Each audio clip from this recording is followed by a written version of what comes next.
আজ করব খাসির তেল দিয়ে পটল আলু সবজি। কড়াই গরম হয়ে গেছে, এবার তেল দিয়ে দিব। এরপর পটলগুলো দিয়ে দেব ভাজার জন্য।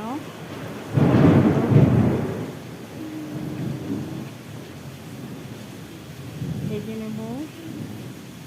পটল অর্ধেক ভাজা হয়ে গেছে, এই সময় আলুগুলো দিয়ে দেব। আলুগুলো পটলগুলোর সাথে ভেজে নেব। পটল আলু প্রায় ভাজা হয়ে গেছে, আরও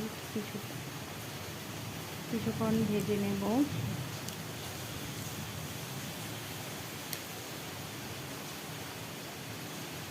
এখানে নুন হলুদ কিছু দিইনি, কারণ জল বেরিয়ে যেত, তাই নুন হলুদ পরে দেব।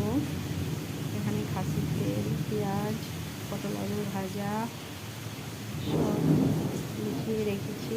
ওই কড়াইয়েই তেল দিয়ে দিলাম।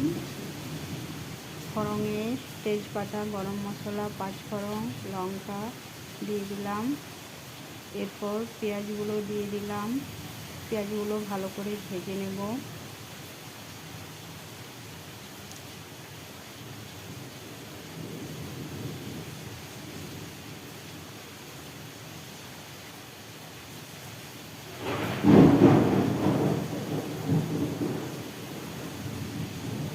এরপর মশলাটা দিয়ে দিলাম।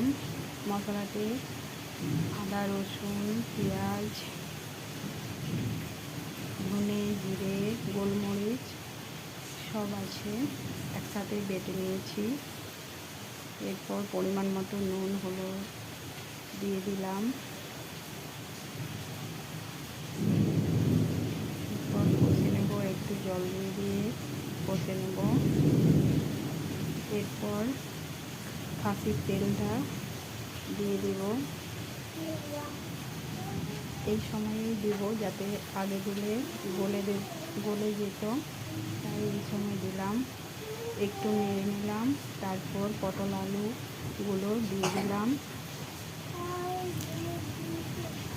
পটল আলু মশলা সব একসাথে ভালো করে কষে নেব।